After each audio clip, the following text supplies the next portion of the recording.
Jadi di telinga tengah itu isinya adalah tulang-tulang pendengaran. Jadi tulang-tulang pendengaran beserta dengan gendang telinganya itu. Jadi kalau ada suara itu menggetarkan gendang telinga itu akan menggerakkan tulang-tulang pendengaran. Tulang pendengaran akan menyampaikan pesan gelombang itu ke dalam telinga dalam, yaitu ke bagian yang bisa mendengarkan suara itu. Nah, kalau terjadi gangguan tadi seperti infeksi di telinga tengah, berarti nanti akan terjadi gangguan-gangguan pada gendang telinga beserta tulang-tulang pendengaran.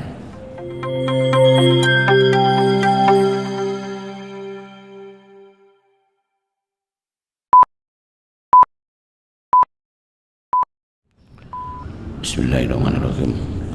Alhamdulillahirabbil alamin. Asyhadu an la ilaha illallah wa asyhadu anna Muhammadar Rasulullah. Allahumma shalli ala Muhammad wa ala Muhammad. Kama shallaita ala Ibrahim wa ala Ibrahim wa barik ala Muhammad wa ala Muhammad. Wa barakta ala Ibrahim wa ala Ibrahim fil alamin innaka Hamidum Majid. Jamaah salat subuh Masjid Darussalam yang saya hormati, pada pagi hari ini kita akan melanjutkan pembahasan masalah kesehatan jasmani yang 2 kali sudah kosong. Topik yang akan kita lanjutkan adalah kelanjutan dari topik yang kemarin, yaitu masalah batuk pilek dan lain-lainnya. Jadi perlu disampaikan bahwa walaupun penyakit batuk pilek itu penyakit yang sudah biasa di masyarakat, dan mungkin kalau dalam istilah sosial tidak pantas untuk dijenguk, karena sakit batuk pilek itu orang tidak dijenguk, tetapi ada hal-hal yang perlu kita perhatikan terkait dengan hal-hal yang tidak diinginkan kalau terjadi batuk pilek dan berkelanjutan, yaitu misalkan terjadi penyulit-penyulit yang terkait dengan batuk pilek, atau mungkin dalam istilah awam itu adalah, atau istilah yang lebih keren itu adalah terjadi komplikasi. Walaupun mungkin kejadiannya tidak begitu sering, tetapi kalau terjadi itu bisa menimbulkan hal-hal yang bisa menurunkan kualitas generasi. Salah satu yang sering itu batuk pilek pada anak. Kalau berlanjut atau terjadi komplikasi yang sering, yaitu infeksi di telinga, alias dalam bahasa Maduranya bisa terjadi corok.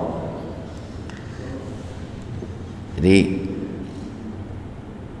istilah dalam kesehatan itu adalah infeksi saluran liang telinga tengah.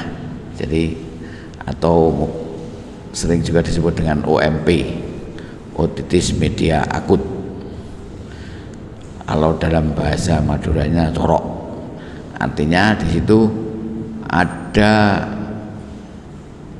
cairan yang keluar dari telinga yang sifatnya biasanya seperti cairan, bisa seperti cucian beras itu, atau sampai dengan nanah. Itu prosesnya awalnya adalah batuk pilek, terutama banyak terjadi pada anak. Jadi kalau batuk pilek pada anak mungkin jangan dipandang hanya batuk pilek, tetapi bisa menimbulkan salah satunya itu. Prosesnya bagaimana? Yaitu karena antara tenggorokan dengan telinga itu ada saluran yang menghubungkan antara tenggorok dan telinga. Nah, batuk pilek itu infeksi yang terjadi di rongga hidung dan tenggorokan. Nah, infeksi ini bisa menjalar masuk ke telinga lewat saluran tersebut. Mungkin pada awalnya pada waktu batuk pilek dia kok pendengaran saya sepertinya terganggu. Nah, kalau pada anak ini tidak bisa mengeluh begitu. Kalau orang dewasa, ini saya batuk pilek kok pendengaran saya terganggu. Nah, ini orang dewasa. Tapi kalau anak seringkali tidak menyebut seperti itu. Tahu-tahu batuk pilek sekian hari telinganya keluar cairan. Nah, ini adalah salah satu bentuk yang sering kita jumpai. Nah, kalau sudah terjadi keluarnya cairan dari liang telinga ini, artinya di situ ada infeksi di ruang telinga bagian tengah. Jadi telinga itu ada bagian luar, bagian tengah, dan bagian dalam. Kalau ada cairan yang keluar dari telinga sebelumnya didahului batuk pilek, kemungkinan itu gendang telinganya sudah berlubang, sehingga infeksi yang di telinga tengah itu mengeluarkan cairan lewat lubang tersebut, keluarlah lewat telinga di luar ini.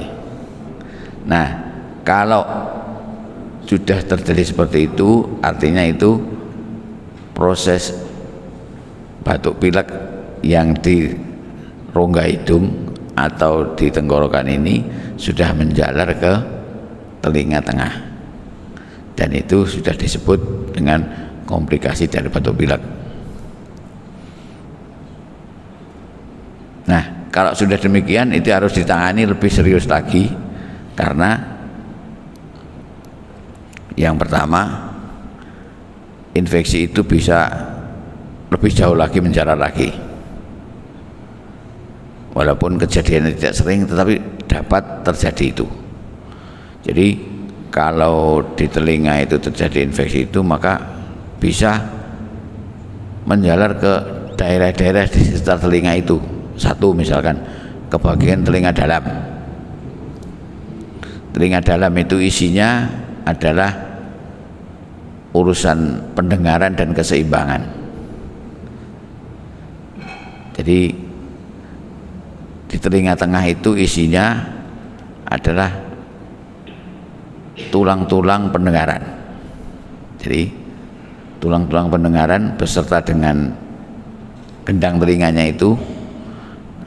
Jadi kalau ada suara itu menggetarkan gendang telinga itu akan menggerakkan tulang-tulang pendengaran. Tulang pendengaran akan menyampaikan pesan gelombang itu ke dalam telinga dalam, yaitu ke bagian yang bisa mendengarkan suara itu.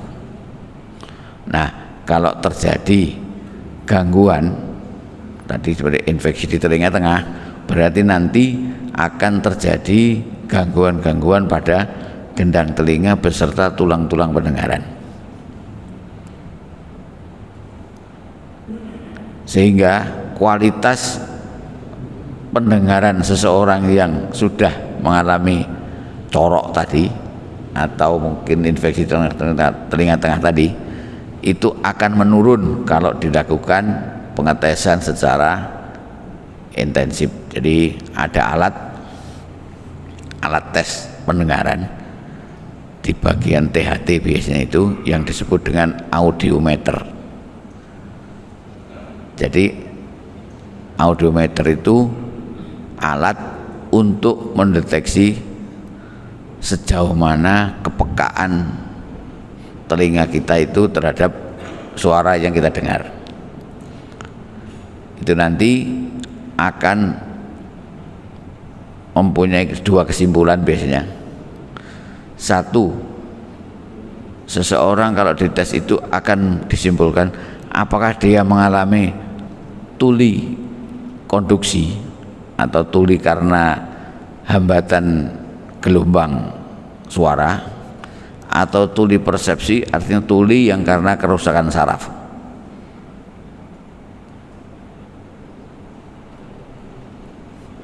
Kalau tuli karena konduksi berarti itu karena ada kerusakan diantaranya gendang telinga tadi dan tulang-tulang pendengaran itu. Kalau tuli saraf artinya saraf pendengarannya yang terganggu. Ya kedua-duanya itu kalau diderita oleh seorang anak berarti nanti anak tersebut akan mengalami gangguan pendengaran yang boleh dikatakan permanen. Artinya seharusnya dia mendengar suara gelombang sekian, ternyata dia tidak bisa. Seharusnya mendengarkan suara ini sehingga kepekaannya berkurang. Itu yang terbanyak, yaitu hanya karena gara-gara batuk pilek tadi. Nah, kalau orang dewasa biasanya agak jarang daripada anak, karena memang struktur saluran tenggorokan ke telinga itu kalau untuk anak itu lebih mendatar. Artinya posisinya lebih mendatar. Tapi kalau orang dewasa lebih miring. Nah, karena kemiringan itu maka agak sulit mengalami komplikasi. Tapi kalau pada anak itu seringkali komplikasi itu bisa terjadi. Makanya dari itu kalau ada anak-anak kita yang batuk pilek mungkin segera diobati itu lebih baik daripada nanti bisa terjadi yang namanya infeksi ruang telinga tengah atau corok tadi. Itu salah satu yang sering terjadi. Kalau sudah begitu biasanya permanen, karena gendang telinga yang berlubang itu kalau mau ditempel susah. Lihat zaman sekarang ada operasi untuk itu, ada operasi menempel daun gendang telinga, tapi ya agak susah dan cukup mahal. Alangkah baiknya kalau misalkan kita mencegahnya agar tidak terjadi seperti itu. Itu komplikasi yang sering terjadi dengan batuk pilek. Kemudian yang lain, batuk pilek yang lain komplikasinya yang sering juga, yang sering banyak dikenal oleh masyarakat, yaitu sinusitis. Nah, jadi kita di sekitar hidung kita ini, rongga hidung di dalam sini, di kanan kiri ini ada sinus, ada ruangan. Sinus itu ruang ya, ruangan yang seharusnya kosong, ruangan kosong. Di dalam sini, di kanan kiri, juga di atas ini, di tempat di dahi sini ada, kemudian di dalam masih ada lagi. Yang sering terjadi itu sinusitis itu yang di kanan kiri ini. Jadi batuk pilek yang berkelanjutan, yang tidak tertangani dengan baik, itu bisa menyebabkan sinusitis. Artinya infeksinya itu menjalar ke ruang-ruang ini. Nah, kalau ruang-ruang ini terjadi infeksi, biasanya di situ terjadi penumpukan cairan, atau penumpukan cairan bisa cairan yang bersifat seperti cucian beras tadi, atau seperti nanah. Nah, kalau terjadi penumpukan cairan begitu, maka ini sakit yang sangat. Biasanya yang terjadi biasanya separuh, atau karena sebelah saja, jarang yang kanan kiri, tapi hanya kanan tok atau kiri saja. Itu sakit yang benar-benar sakit, yang susah diobati, kecuali cairan itu dikeluarkan. Itu kalau terjadi sinusitis. Jadi bisa terjadi sinusitis. Biasanya kalau sinusitis yang sering terjadi itu pileknya itu hanya sebelah. Saya pilek cuma sebelah, yang sebelahnya tidak pilek. Kemudian ini ingus yang keluar itu biasanya berbau. Jadi nafas pun berbau, nafasnya bau. Terus kemudian kalau bangun pagi tambah siang tambah sakit bisa gitu. Nah, itu perlu dilakukan pengurasan, dikuras. Jadi sinus ruang sinus tadi harus dikuras untuk dikeluarkan cairannya. Biasanya di bagian THT itu akan dilakukan pengurasan itu. Tapi sinusitis juga bisa terjadi tidak hanya karena batuk pilek, karena sakit gigi juga bisa terjadi. Jadi ada bagian gigi kita yang tepat di bawahnya sinus itu, kalau sakit gigi kemudian infeksi sampai ke akar gigi, itu infeksinya bisa menembus ke sinus. Jadi sakit gigi juga bisa ke sana, bisa terjadi sinusitis. Jadi sinusitis biasanya bermula dari batuk pilek yang tidak tertangani dengan benar. Nah ini dewasa, anak seringkali terjadi, baik dewasa maupun anak. Kemudian komplikasi yang lain biasanya jika terjadi, bisa terjadi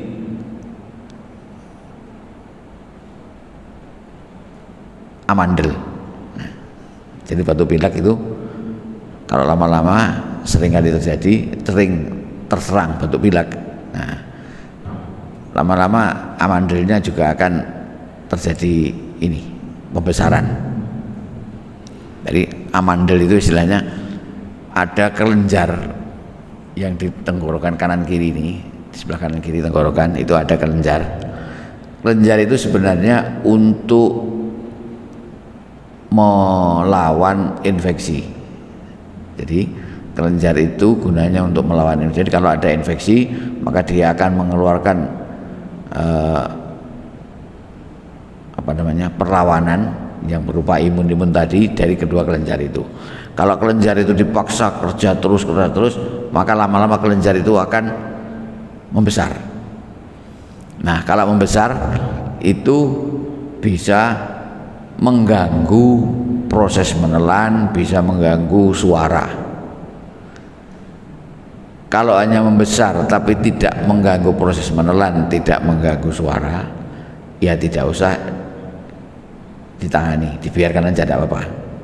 Tapi kalau mengganggu proses menelan, mengganggu suara, itu lebih baik amandelnya diambil. Nah, seringkali ada orang, ini saya mau amandel. Iya punya, semua orang punya amandel kecuali yang sudah diambil. Ada orang yang tidak punya amandel karena sudah diambil, karena mengganggu tadi. Nah, kalau tidak terganggu ya dibiarkan aja. Nanti kalau itu pada anaknya amandel besar, nanti lama-lama dia setelah dewasa akan mengecil sendiri, atau membesar tetapi tidak mengganggu menelan, tidak mengganggu suara, tidak apa-apa, dibiarkan aja. Kalau mengganggu baru kita diambil itu amandelnya. Nah, amandel itu sendiri kalau terjadi infeksi di amandel, maka bisa terjadi infeksi di sekitar amandel. Kalau terjadi infeksi di sekitar amandel itu sering terjadi abses. Kalau abses itu benar-benar menutup saluran tenggorokan kita, dan orang benar-benar tidak bisa napas, itu napasnya sangat terganggu. Nah, kalau seperti itu ya mesti dioperasi itu. Itu namanya ada abses di sekitar amandel. Beberapa kali saya menemukan seperti itu. Jadi itu abses di sekitar amandel, itu biasanya harus dioperasi biasanya.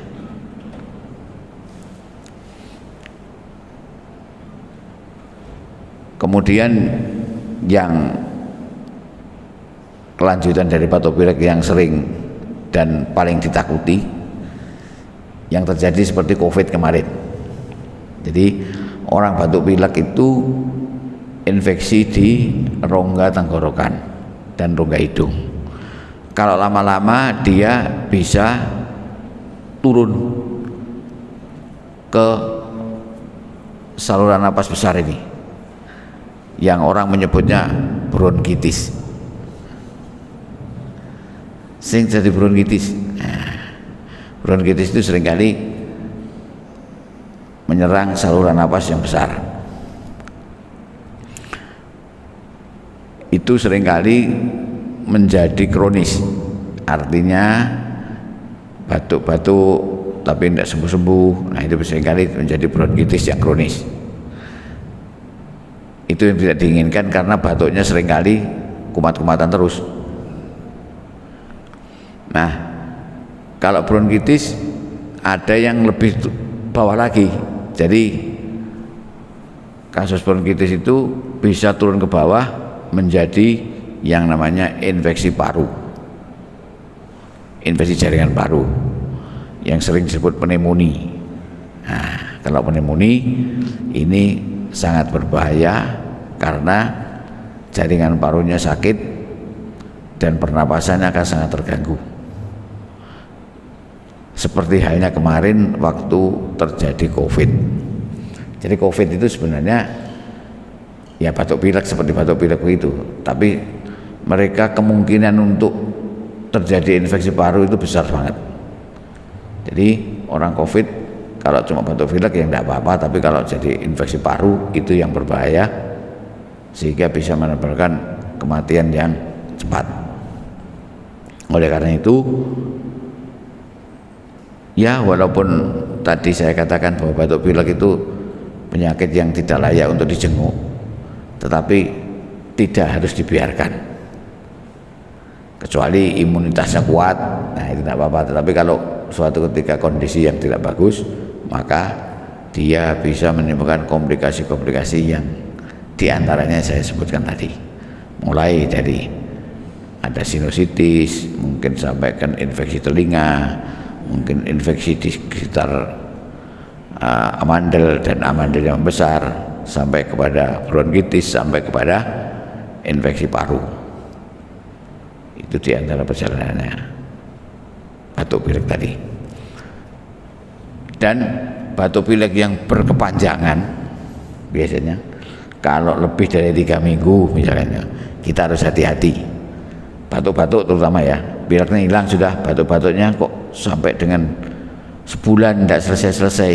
Nah, ini juga kita perlu perhatikan, karena kalau batuk itu lebih dari 3 minggu, itu kalau kita datang ke puskesmas, maka puskesmas akan mencurigai, menduga ya, jangan-jangan ini ada TBC.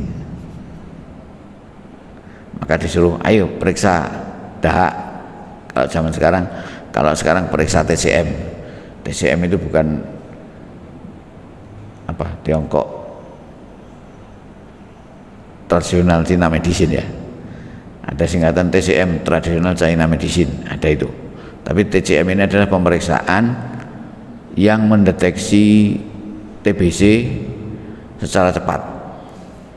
Kalau dulu diperiksa itu dahaknya diambil, kemudian diwarnai, diperiksa di mikroskop, oh ternyata ketemu TBC. Kalau zaman sekarang cepatnya diambil aja, dahaknya diambil, maka dimasukkan alat pemeriksaan yang mirip dengan pemeriksaan COVID kemarin. Nah, itu bisa ditemukan, oh ini TBC, bisa di situ. Jadi dengan cepat bisa ketahui orang TBC. Nah, kalau TBC ini ya harus diobati dengan benar, karena TBC yang zaman sekarang ini bisa digolongkan dalam 2, TBC yang sensitif obat dan TBC yang resisten obat. Artinya yang obat-obat biasa tidak bisa diobati dengan obat biasa. TBC yang kebal obat, maka itu obatnya harus khusus untuk TBC yang kebal obat. Dan sekarang memang banyak yang kebal obat itu, TBC yang kebal obat. Dan TBC ini oleh pemerintah disediakan obat yang tidak usah bayar, tapi harus diminum sesuai dengan aturan, yaitu minimal 6 bulan, kadang sampai 9 bulan, kadang sampai 1 tahun harus minum obat terus. Ya, kalau tidak diikuti dengan baik, maka TBC-nya tidak sembuh. Kalau TBC-nya tidak sembuh atau diobati dengan tidak benar, akan menjadi TBC yang kebal obat. Nah, itu yang menjadi masalah tersendiri. Kalau kebal obat, ya agak susah, dia akan bisa menularkan kepada orang lain yang juga kebal obat. Nanti lama-lama ini kebal semua susah. Itu TBC yang harus ditangani dengan benar. Yang sementara ini penyakit TBC ini boleh dikatakan yang tersembunyi, karena orang-orang seringkali agak tidak mau untuk dilakukan pengobatan dengan benar, sehingga menjadi masalah dunia. TBC ini masalah dunia, tidak cuma masalah di Indonesia, tapi di dunia banyak. Karena dengan TBC maka produktivitasnya akan menurun, karena orang tidak bisa bekerja dengan baik, kerjanya tidak maksimal karena penyakitan, sehingga mempengaruhi perekonomian. Nah, ini diantaranya. Jadi itu kira-kira yang bisa kami sampaikan terkait dengan batuk pilek, yang kalau orang menyebut hanya batuk pilek, tetapi kita harus hati-hati benar kalau terjadi hal-hal yang tidak diinginkan, terutama kalau ada komplikasi tadi. Komplikasinya macam-macam,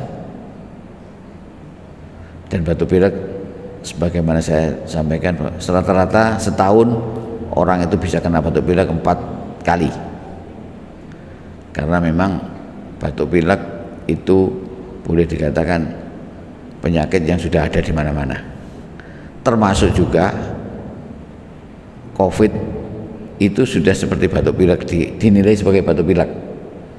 Jadi batuk pilek, ada yang batuk pilek yang terkait dengan influenza, terkait dengan COVID, terkait dengan batuk pilek yang seperti halnya di para jemaah haji. Itu karena sebenarnya proses melawan iklim, proses karena cuaca, diantaranya